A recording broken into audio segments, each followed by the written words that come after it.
প্রচার। শ্রী শ্রী বাবামণিকে প্রচার করা বর্তমানে আমাদের আসল কর্তব্য। শ্রী শ্রী বাবামণির প্রচারের অর্থ হলো তার দর্শনের প্রচার, তার আদর্শের প্রচার। প্রচার আমরা কিভাবে করব?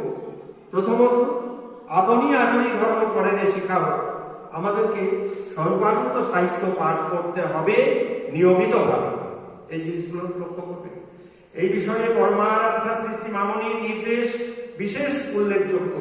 তিনি বলেছেন, রাত্রে শোবার পূর্বে বাড়ির সকলে মিলে একত্রে বসে শ্রী শ্রী বাবামণির সাহিত্যরাজি থেকে যে কোনো একটি পুস্তক পাঠ শুরু করতে হবে এবং সেটা শেষ না হওয়া পর্যন্ত সেটি পাঠ করে যেতে হবে। প্রতিদিন পরিবারের বিভিন্ন জন পাঠ করবে, একজনই প্রতিদিন পাঠ করবে। এইভাবে নিয়মিত পাঠ করলে দুটি লাভ।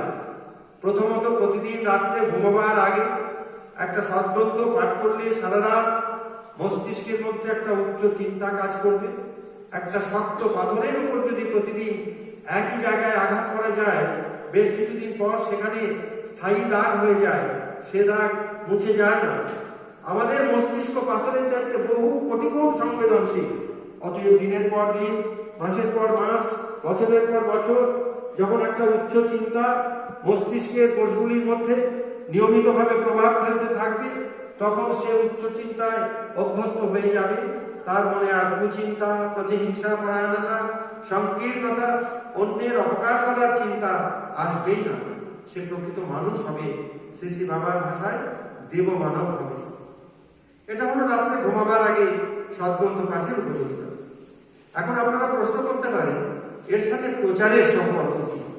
এর সাথে প্রচারের প্রত্যক্ষ সম্পর্ক এই যে প্রতিদিন একজন যখন শ্রী শ্রী বাবামণির বাণী গ্রন্থ শুনছে অথবা পাঠ করছে, স্বাভাবিকভাবে সে শ্রী শ্রী বাবামণির দর্শন এবং আদর্শের সাথে পরিচিত হবে। তখন তার দ্বারা শ্রী শ্রী বাবামণির আদর্শ প্রচার সাবলীল ও স্বতঃস্ফূর্ত হবে। দ্বিতীয় পদ্ধতি, আপনারা আপনাদের বন্ধু, সহকর্মী, অনখণ্ড আত্মীয় পরিজন প্রত্যেকের কাছে শ্রী শ্রী বাবামণির আদর্শের সম্বন্ধে যেটুকু জানেন সেটা বলুন। আপনি আপনার সামর্থ্য অনুযায়ী যতটুকু সম্ভব বলার পর যাকে বলছেন তাকে শ্রী শ্রী বাবামণির সাহিত্যরাজি থেকে আপনার সাধ্যমতো একটি পুস্তক উপহার দিলেন, অথবা তাকে বইটির প্রাপ্তিস্থানের ঠিকানাটা দিয়ে দিন, যাতে ইচ্ছে হলে সে একটি অথবা একাধিক বই কিনতে পারে। তৃতীয় পদ্ধতি, আপনি ট্রেনে বা বাসে যখন যাত্রা করছেন তখন অনেক সময় পাওয়া যায় সহযাত্রীদের সাথে আলোচনা করা সময় পাওয়া যায়। তাদের সাথে শ্রী শ্রী বাবামণির আদর্শ নিয়ে কিছুটা আলোচনা করুন। তার ফলে তিনি নিজে এই মহৎ আদর্শ সম্পর্কে জানলেন এবং হয়তো তিনিও তার পরিচিতদের মধ্যে এই আদর্শ নিয়ে আলোচনা করতে পারেন। চতুর্থ পদ্ধতি, পথসভা।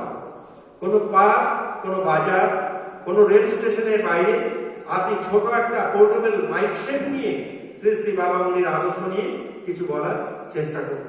পঞ্চম পদ্ধতি, স্কুলের লাইব্রেরিতে পুস্তক দান। আপনি আপনার সাধ্য অনুযায়ী স্বরূপানন্দ সাহিত্যরাজি থেকে কোনো পুস্তক দান করতে পারেন। এমনও করতে পারেন যে প্রতি মাসে অথবা 2-3 মাস অন্তর আপনার সাধ্য মতো শ্রী শ্রী স্বরূপানন্দ সাহিত্যরাজি থেকে কিছু পুস্তক দান করলেন। এইভাবে আপনারা যে কোনো লাইব্রেরিতে শ্রী শ্রী স্বরূপানন্দ সাহিত্য আপনার সাধ্য মতো দান করতে পারেন, আপনার সুবিধা মতো। ষষ্ঠ পদ্ধতি, আপনারা পুরাতন প্রতিধ্বনি দান করুন। সপ্তম পদ্ধতি, শ্রী শ্রী মামনি বলতে, যখনই তোমরা যে কোনো সামাজিক অনুষ্ঠানে যাচ্ছ সেখানে তোমার সাধ্য মতো স্বরূপানন্দ সাহিত্যের একটি পুস্তক উপহার স্বরূপ দিলে। অষ্টম পদ্ধতি, স্থানীয় কোনো দৈনিক পত্রিকায় সাধ্য মতো অর্থ দিয়ে শ্রী শ্রী বাবামণির একটি বাণী ছাপিয়ে দেওয়ার উদ্যোগ। পূজার সময় অথবা বিভিন্ন সময় সুবেনির বের হয়, সেখানে শ্রী শ্রী বাবামণির বাণী দেওয়া যায়। অথবা পূজার প্যান্ডেলের বাইরে কোথাও শ্রী শ্রী বাবামণির বাণী সংক্রান্ত ফ্লেক্স লাগালেন। সম্ভব হলে একটা স্টল ভাড়া করে সেখান থেকে শ্রী শ্রী স্বরূপানন্দ সাহিত্য বিক্রি করুন।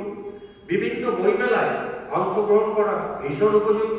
পূজার সময় বিভিন্ন পূজা প্যান্ডেলের আশেপাশে গুরুত্বপূর্ণ জায়গায় শ্রী শ্রী বাবামণির বাণী সম্বলিত ফ্লেক্স লাগাবার ব্যবস্থা করা যেতে পারে। পূজা কমিটির সাথে আলোচনা করে একটি স্টল ভাড়া করে সেখান থেকে শ্রী শ্রী স্বরূপানন্দ সাহিত্যরাজি বিক্রি করলেন, সাথে অযাচক আশ্রম বারাণসী দ্বারা প্রস্তুত ঔষধও বিক্রি করতে পারে।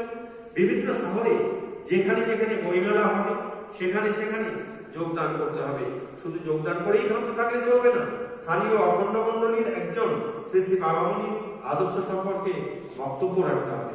নবম পদ্ধতি, নিয়মিতভাবে জুম অ্যাপের মাধ্যমে শ্রী শ্রী বাবামণির ভাবাদর্শ আলোচনা আপনারা করে থাকেন, তখন সেই অনুষ্ঠানে সমাজের কোনো বিভিন্ন ব্যক্তিকে, বিশিষ্ট ব্যক্তিকে আমন্ত্রণ জানাতে পারেন বক্তব্য রাখবার জন্য। আপনার বন্ধু বান্ধব সহকর্মীকে আহ্বান জানাতে পারেন জুম অ্যাপ মিটিং এ যোগদানের জন্য। আমাদেরকে সর্বস্ব দিয়ে ঝাঁপাতে হবে। শ্রী শ্রী বাবামণির কথায় প্রতিধ্বনি করে বলছি, তোমার যেদিন প্রচার করিতে হবে, দেখিও সেদিন এই দিন ও সেবক কত কি করিছে ভাবে।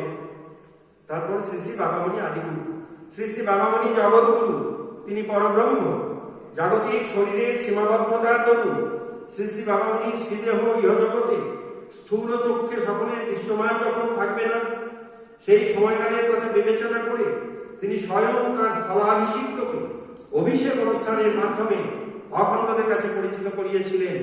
সেই পুণ্যানুষ্ঠান এবং শ্রী শ্রী বাবামণির জ্ঞানগর্ভ বক্তৃতাটি এই কুন্তী পুণ্যভূমিত হয়েছিল। পরমারাধ্যা শ্রী শ্রী সংগীতা দেবী শ্রী শ্রী বাবামণিকে তার উত্তরসূরির আসনে বসিয়ে স্বয়ং শ্রী শ্রী বাবামণি সেই ঘোষণা করেছিলেন।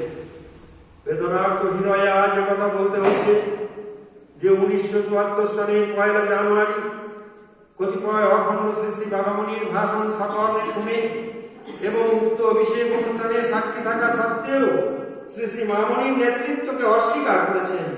শ্রী শ্রী মামণির শ্রীদেহ থাকাকালীন তার বিরোধিতা করেছেন। বিরোধিতার ধারাবাহিকতা অক্ষুণ্ণ রেখে তারা আমার স্থলাভিষিক্ত হওয়ার বিষয়ে প্রশ্ন তুলেছেন। বিরোধিতা অব্যাহত, এমনকি পরবর্তী প্রজন্মকেও মিথ্যা তথ্য দিয়ে বিপদগামী হওয়ার প্রয়াস